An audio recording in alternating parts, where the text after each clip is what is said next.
Magandang araw pong muli at muli po dito tayo sa Huntahan ng Bayan TV. Panoodin po natin itong naging pahayag ni First District Congressman ng Davao na si Pulong Duterte. Ito po ay may kaugnayan dito sa pundo ng DSWD na hindi na ibigay sa kanyang opisina. At pagkatapos po nito, magbigay tayo ng komento.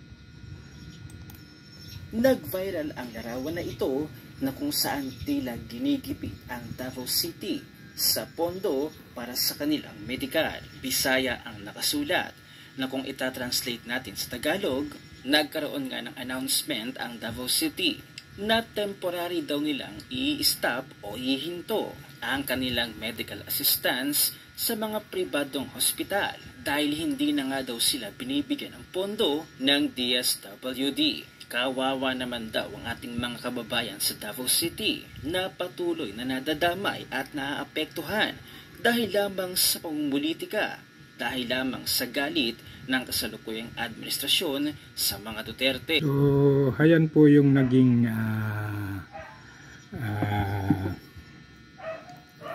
pahayag ni Pulong Duterte doon sa kanyang mga kababayan sa Davao na humihingi siya ng pasensya sa mga kasalukuyang pasyente ng mga pribadong ospital na hindi na muna sila makapagbibigay ng tulong o serbisyo dahil yung kanyang opisina ay hindi na binigyan ng pondo ng DSWD. Ito pong naging pahayag na ito ni Pulong Duterte ay agad pong kinontra ni Migs Nograles. Ito po naman pong si Migs Nograles, ito po yung representative ng PBA sa Davao din.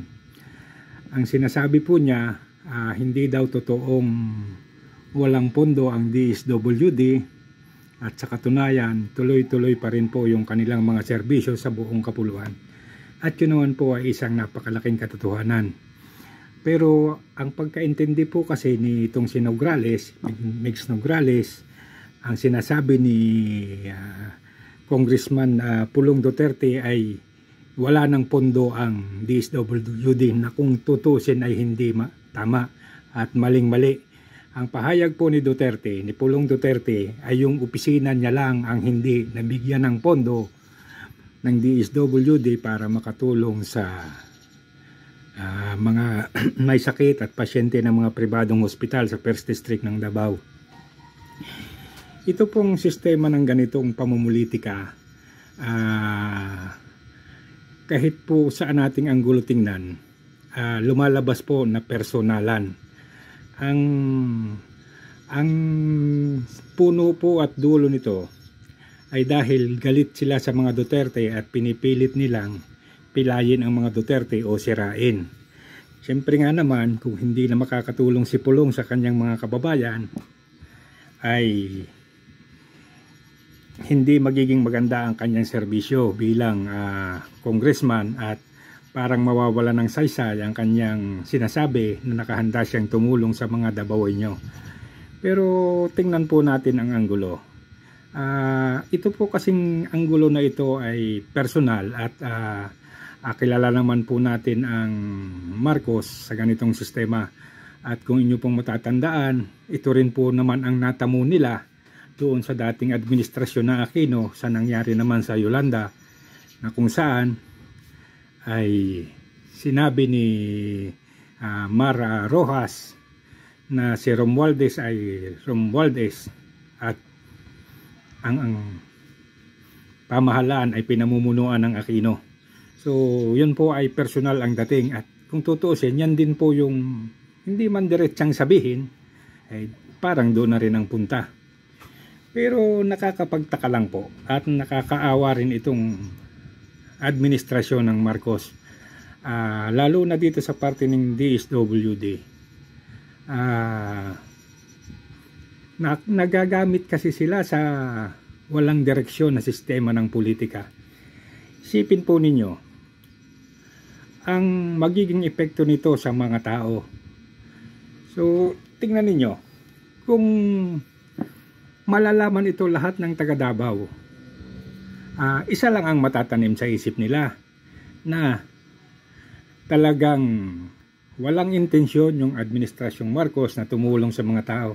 At ang masakit po nito kasi, hindi lang ito sa Davao nakakarating. Halos po sa sitwasyon ng media ngayon, ito ay halos nakakarating sa buong mundo. At lahat ng mga taong nakakakita nito, simple lang ang iisipin.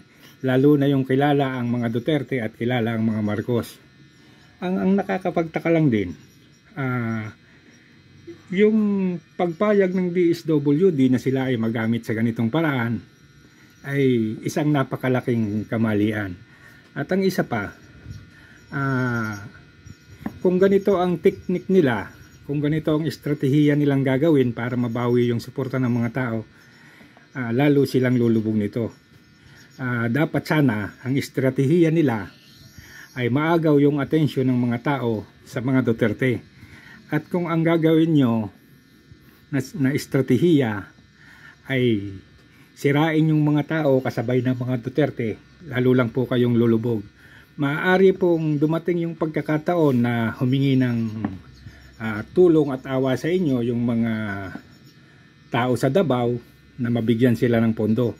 Pero sa kanila pong isipan, hindi nyo na mataalis o matatanggal pa o mababago pa yung ginagawa nyong ganito. At nakakapanghinayang din.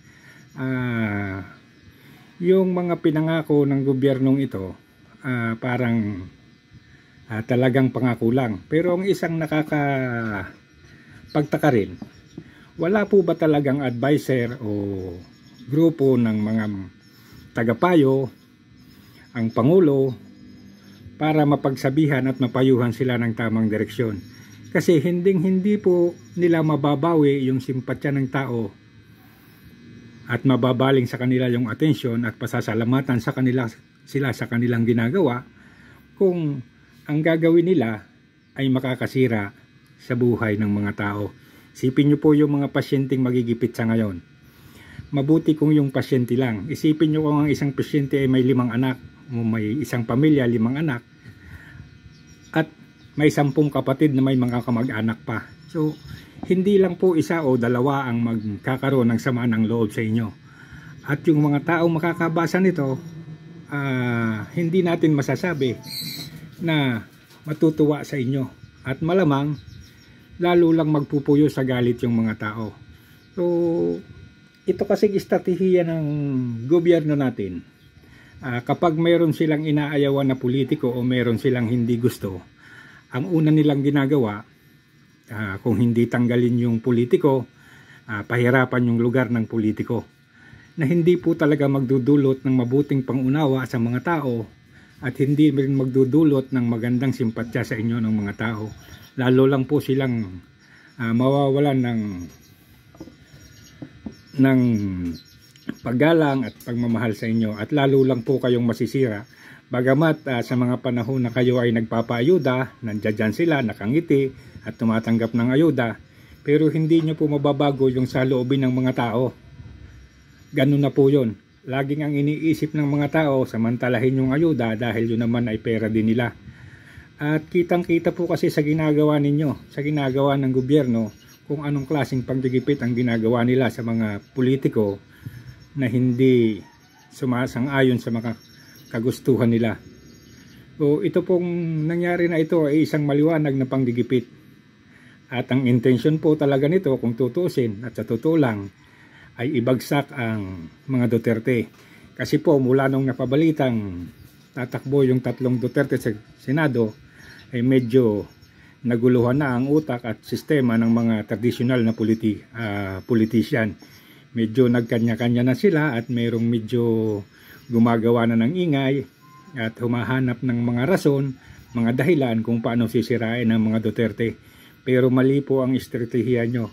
Ang tama po sanang estratehiya ay kuhanin ninyo ang simpatya ng tao sa mabuting paraan, sa tamang paggawa, sa tamang sistema. Kung ang gagawin nyo ay tambakan ng tulong ang mga taong nangangailangan sa Davao at ibigay nyo ang kanilang mga pangangailangan, lalo sa mga may sakit na nasa ospital, malamang po pasalamatan kayo ng mga tao at malamang mabalik sa inyo yung simpatsya ng tao. Pero itong ginagawa ninyo, pasasalamatan lang nila kayo kapag kaharap kayo, pero pag tumalikod kayo, sigurado, minumura lang ho kayo ng mga tao na nagagalit sa inyo. At ito po ay isang malinaw na pang-aabuso ng kapangyarihan at panggigipit sa mga tao. So hanggang dito na lamang pong muli, at muli po, pakiusap, paki-like and subscribe na lamang po. Maraming pong salamat.